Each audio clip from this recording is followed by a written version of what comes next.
Tell me one good reason why I should try continuing to fight it. What's up mga kuya and welcome back to the Techie Games. Pasensya nga pala kung hindi na ako ganong kadalas nakakapag-upload ng mga videos at ang dami kong ginagawa sa work at Shopee Live at sobrang nakakalungkot. Ayoko naman sabihin na nakaka-depress yung mga pangyayari sa bansa natin ngayon, pero yun, positive vibes lang tayo mga kuya.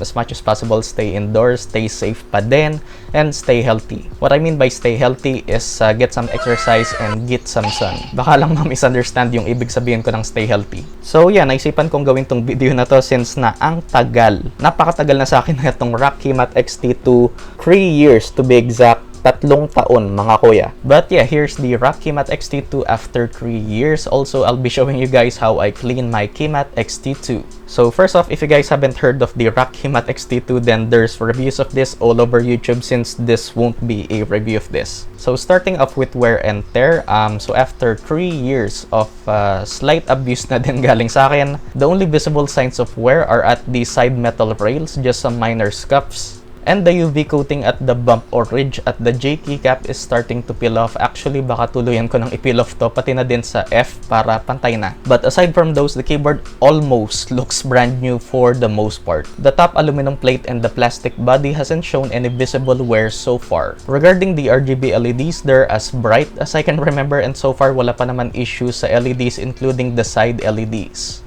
The Gatron brown switches still feel the same and still sound the same from the time I unboxed it, and this is how they sound.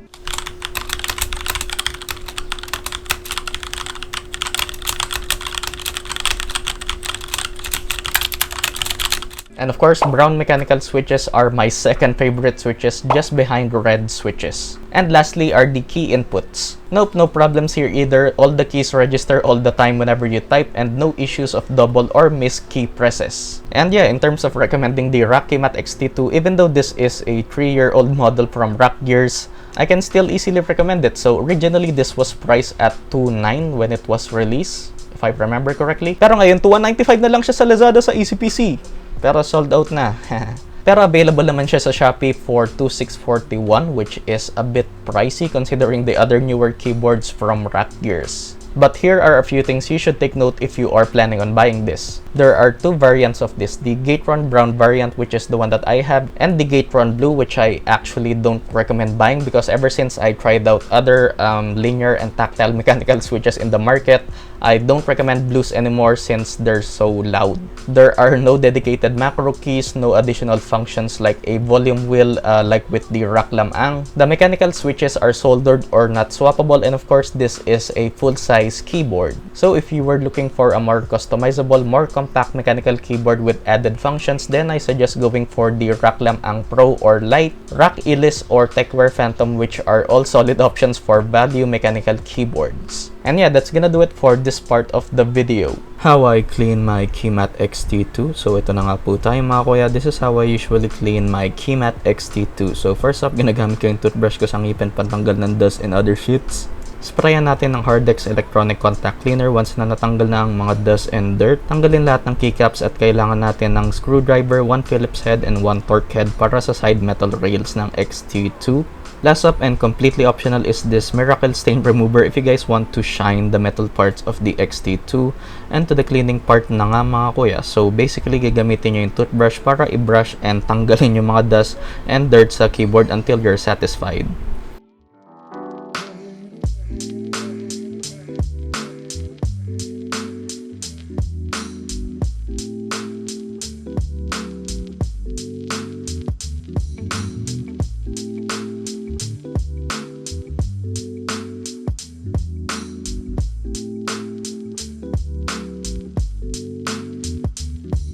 Next up is removing the metal side rails with the torque head.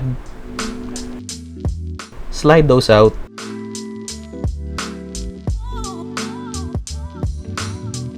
And now to remove the screws. So we have 1, 2, 3, 4, 5, 6, 7, 8, 9, 10, 11, 12, 13, 14, 15, 16, 17, 18 screws holding down the metal plate.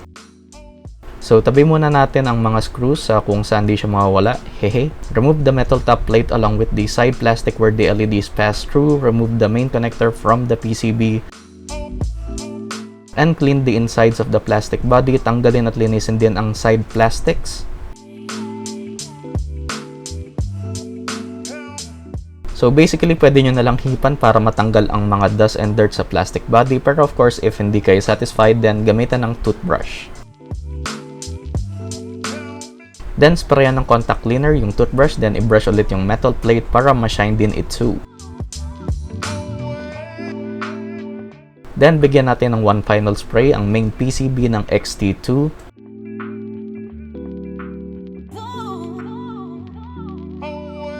Connect the main connector.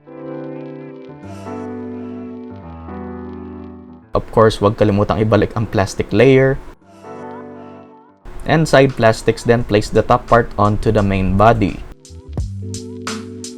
Linisin na din ang mga side metal rails with your toothbrush. Screw in all the screws holding down the metal plate. Slide in the metal rails and screw them into place.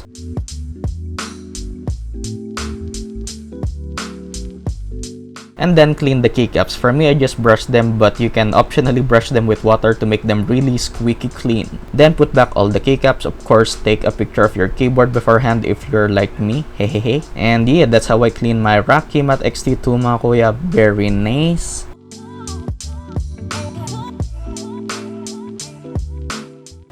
Very nice indeed.